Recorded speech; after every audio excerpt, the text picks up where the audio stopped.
Daniela, how are you? Hi, Jonathan. I'm okay, thank you. Good morning. Good morning, good morning. How's everything in Roma? Everything good, thank you. Struggling with the pandemic, but everything is okay. Yes. Par for the course these days, of course. The exciting news yesterday, though, about the divestment announcement, another divestment announcement.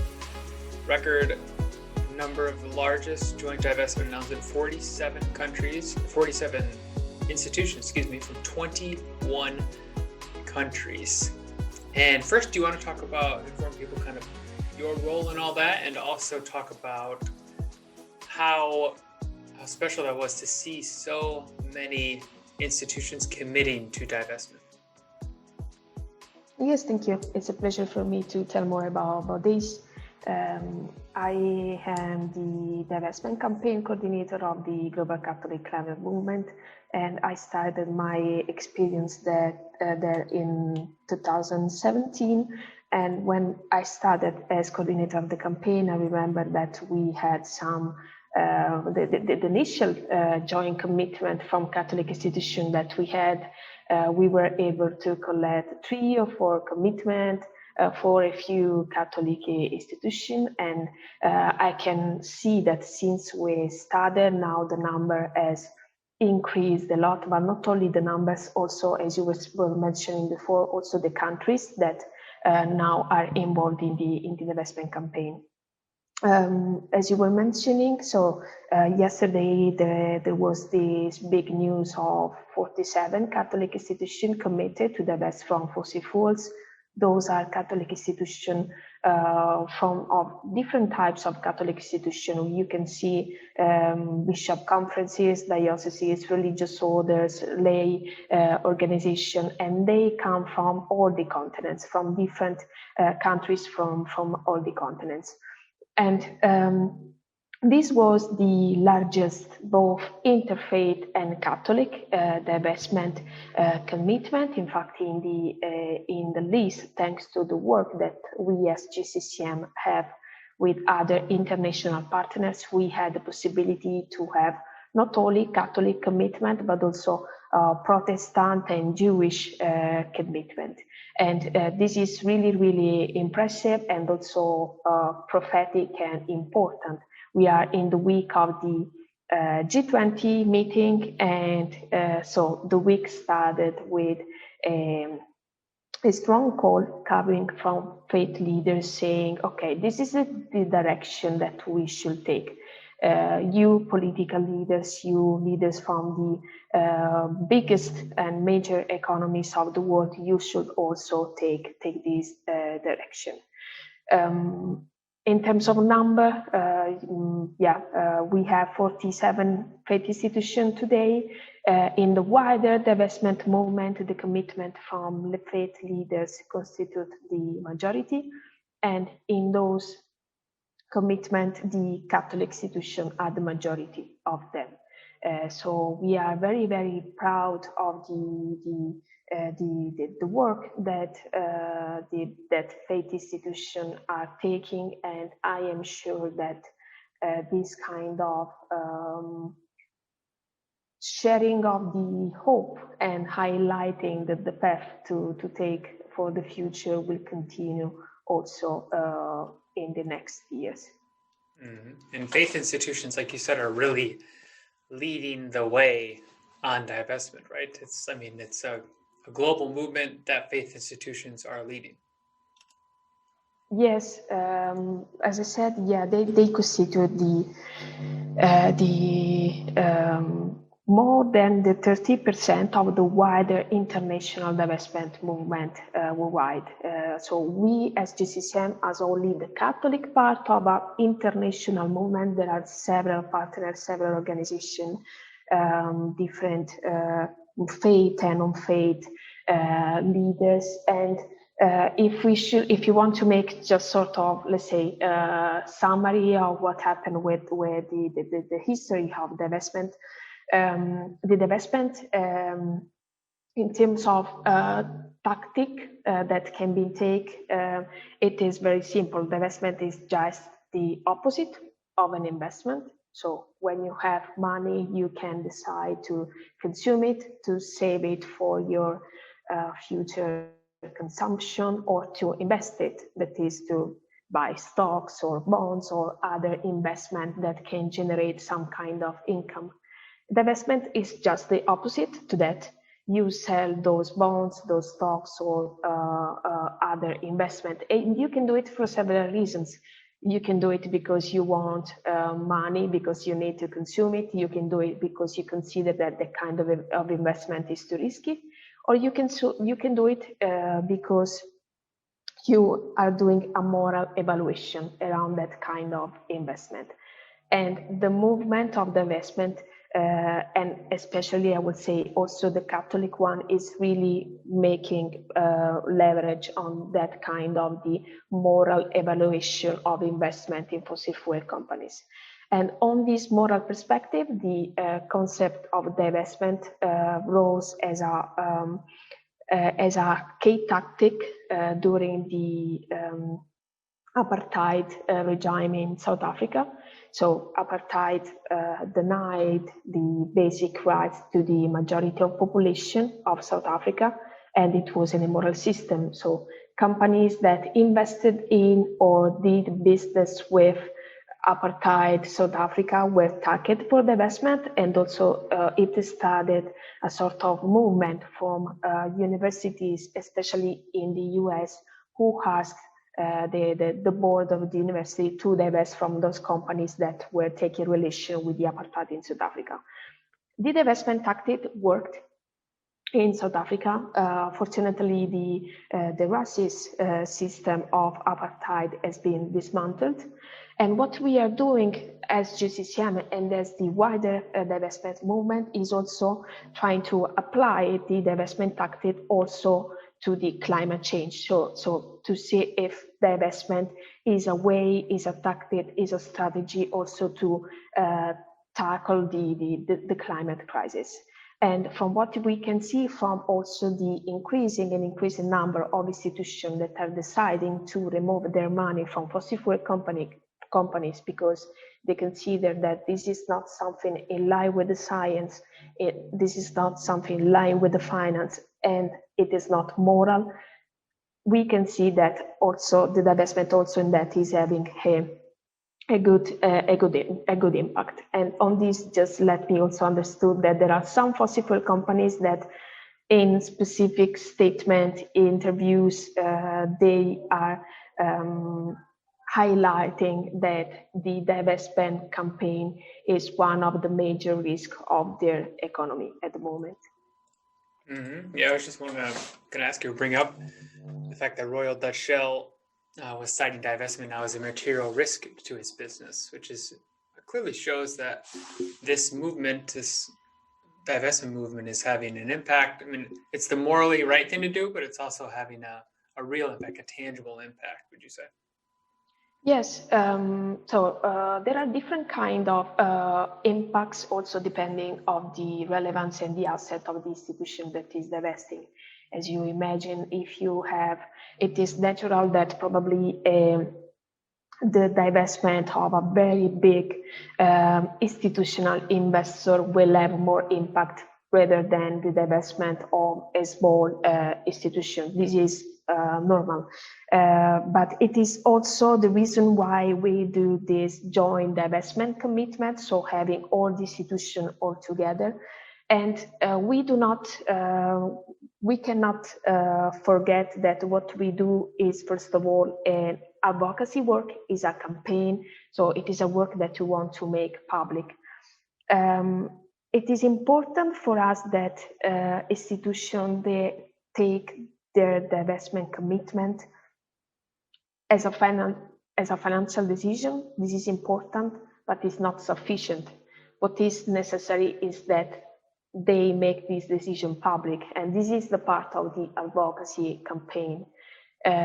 Because if they make this decision public, they send a public message saying, we as Catholic institution do not consider moral having our investment in fossil fuel companies, and we are changing. So you are sending the message, you are also sharing the news, and others can take this example and do the same. This value of the public stigmatization is very, very important in the role of the campaign and in the role of the divestment movement. And I would say that sometimes it is also more important than the real financial asset that has been divested, because if you are publicly stigmatized, this could be in some way very, very impactful in terms of the credibility of the fossil fuel companies and in the role of that the fossil fuel company will have in the future. By that you mean the fact that you say as an institution, let's cite an example, the Capuchin Charities in Kenya, the fact that they are telling the world, hey, we're divesting, that to you, you're saying that maybe has more meaning than even the nitty-gritty financial details. The fact that you are proclaiming, hey, we're doing this, and then maybe that encourages other institutions to do similar actions. Yes, exactly. So as an institution that could be smaller respect to other institutions, saying, okay, even if we are a small institution in a country like Kenya that also has some kind of implication in terms of the role of fossil fuel companies, we are taking this decision because we consider that this is important to do now. We cannot continue, we cannot put our money as a Catholic institution in a company that is damaging creation, that is damaging common home. There are a lot of different kind of alternative possible. Now the clean energy market is really, really accessible and more profitable than the fossil fuel one. So why we should continue to invest in those kind of market? The small institution as the bigger one. And I personally, for our campaign, it is very, very valuable when you have small institutions that have their internal discernment and they take this kind of decision and they decide to make it public. This is really, really important. Mm-hmm. I'm just going to read from the list just to give people kind of a sense. First, the countries, just to show off the global diversity, is just going on the list alphabetically. Angola, Argentina, Belgium, Colombia, Czech Republic, India, Ireland, Italy, Kenya. I mean, there you have Malaysia, Mexico, Lesotho, Peru. It continues on. And just to give people a flavor of like you're saying, the diversity of the sizes and the types of organizations. So, of course, the Commission of the Bishops' Conferences of the European Union, but then also St. Joseph Church in India, Sisters of Our Lady of Apostles in Ireland. So we have parishes, also religious orders, and then also larger groups like the Commission of the Bishops' Conferences of the European Union. So if I'm an organization or an institution, and I'm thinking, okay, this divestment is kind of interesting. How do my interest is intrigued. How do I go about learning more, or what are kind of the next steps in following this path? Yes, there are different, so as you can imagine, the process is different according to the type of institution. For example, dioceses have a different process, religious orders have another one, but also in a guide that we have published together with Troker 2 years ago, if I'm not wrong, we have tried to summarize the main point around the process that could bring to a divestment decision. As a first step, I will suggest that it is important to have a conversation around the Catholic social teaching and the values of the institution. So what is the world that we see? We see a climate change world. In which way we can evaluate this world in relation to our Catholic values? What is the world that we can have? Which kind of decision we can take? So in this part of the discernment is very, very important, and I would say that also the latest teaching coming from Pope Francis. So Pope Francis in the last years different times he said that it's important to keep fossil fuel underground. He said that it is important for the institution to think about their financial and economical also transaction. So every act of consumption is also a moral act. This is very important. So the institution should think not only in the way the institution live its own Catholic values and Catholic mission in itself, but also in the way in which this mission is going to be public, and the different way in which this mission can be explicit. And the economical side is also a way to do this. So after having this segment regarding the Catholic social teaching and the importance of Laudato Si and a recent document in that, it is important that in the institution there is also a conversation with different level of leadership, for example, to involve trustees and management in a discussion around the ethical nature of the institution, its mission, and its impact. Specific issues to be discussed at this stage include what values and beliefs are important for the organization, the stakeholders of the organization, and the beneficiaries. Once this segment part is finished, then it is important to that the institution take the decision to review the existing policy in the light of climate change, or to write a new one in collaboration with specific financial advisor. It is important here to underline that we are talking with a Catholic institution that already have some specific positive and negative criteria in their investment, so they do not start from zero. They already have something.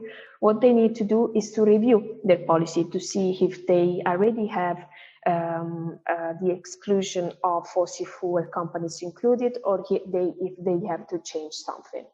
On that, let me also clarify that we are totally aware that the process of divestment is not very simple, in the sense that this will require some time, especially when institutions need to deal with indirect investment, or if the manager of the institution are not very comfortable in asking for specific details to their investment manager. It is important that they are aware that the work of the investment manager is just to put the money where they want to put it. So it is important that they ask for clarification and that they provide a specific policy on that. So once the policy has been determined, and this can require some time, this can also imply some sort of partial divestment, or full divestment, or specific kind of option. It is important that also this decision, as I was saying before, it is made public, in the sense that the Catholic institution has its own financial discussion, implementation, and then that's inform the public, the stakeholders, the beneficiary, the public of the institution that it took this decision because of several reasons. Scientific reason, financial reason, but also the moral one.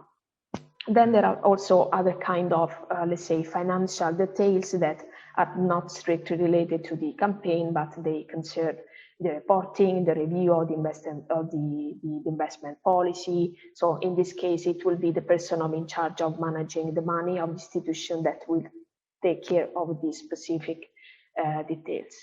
Mm-hmm. And we should say too, it's not these 47 institutions that they've committed to divestment, right? Exactly. It's not like it's not an overnight decision. It's not even a week or months long. This is a commitment that can take years, and maybe should take years, but it's a process, and we acknowledge that, right? GCCM does it during these announcements, and everyone in the divestment movement kind of.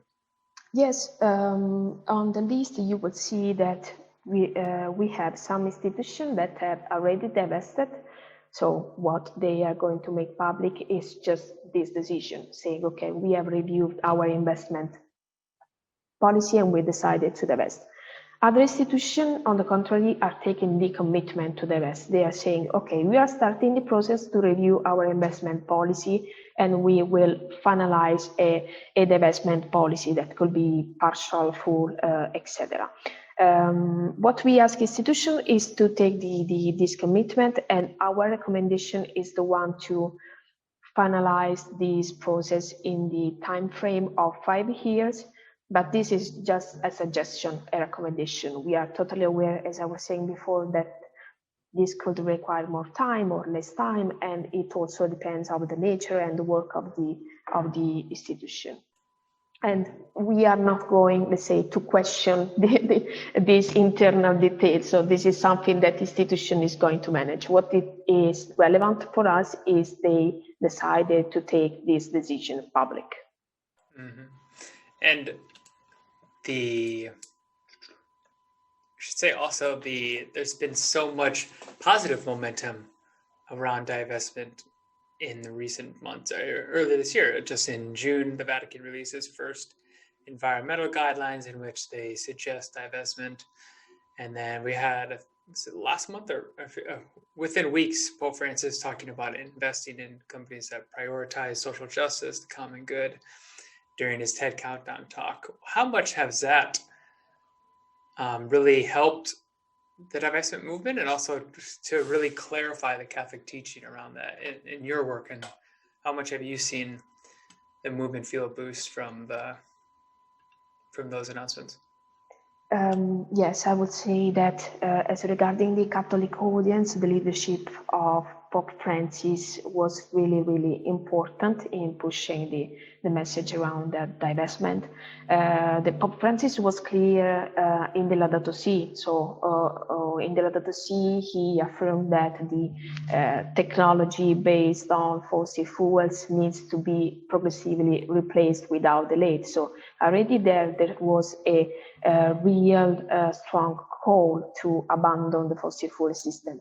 And Pope Francis then later was really focused on this topic in different kind of meetings, statements, and events. He talked about the importance of keeping fossil fuels underground. He also affirmed this also to a meeting that he had with the CEOs of some fossil fuel companies. He said that civilization requires energy, but energy use must not destroy civilization. And that he affirmed that we must follow what the science say on that we must keep fossil fuels underground. So he was really, really clear on that. And clear were also, for example, the bishop from all the continents that in the occasion of the COP21 and in the occasion of the COP24, they affirmed that we need to abandon the fossil fuel era. And very recent, just let me mention that last year there was an important initiative in the Vatican Synod on the Amazon. And as you can imagine, in the Amazon forest, bishops, local communities, Catholic communities can concretely see daily what are the impacts of the damage made by fossil fuel companies. In fact, in the final document of the synod, the final document that was signed by the synodal fathers, they declare that they assume and support the divestment campaign from extractive companies, and they committed their own institution to do so. And this is really, really important, was a real kind of condemnation towards a system towards the extractive economy that Pope Francis different time denounced it for their behavior not very in line with the safeguarding of our common home. And as you were saying, after years of campaigning, after several kind of statements made by Pope Francis, but also by other church leaders, In June, there was this important document. It was an interdicasterial document on the implementation, guideline implementation on Ladder-to-Sea integral ecology. And there are, in this document, there are different kind of topics covered with a look to the reality, so to see what is happening, and then a sort of chapter in terms of suggestion, in terms of what is happening, what we can take as an example on that. And we are very, very happy that the GCCM is mentioned a lot of time in that document regarding divestment, but also in a lot of other initiatives. And in the chapter relating finance, you will see that the divestment campaign is mentioned a lot of time, mentioning the inspiring work that other bishop conference and other Catholic institutions have made in terms of divestment. And then when there is the part of suggestion, the document clearly suggests that the Catholic institutions should spread the use of ethical, responsible, and integral criteria for investment, avoiding the support to harmful companies to human or social ecology, but also for environmental ecology, like the fossil fuel companies. So it is the first official Vatican endorsement of the divestment campaign, fossil fuel divestment campaign. And as I can see, if we continue with this trend of the largest Catholic commitment, so I am very, very sure that a document like this and the leadership from Pope Francis really had a great impact on the numbers, continuing growing numbers that we can see joining our campaign. Mm-hmm. A long ways from, did you say in the beginning it was, you remember it being 3 or 4 or 5 institutions? Yeah. Mm-hmm.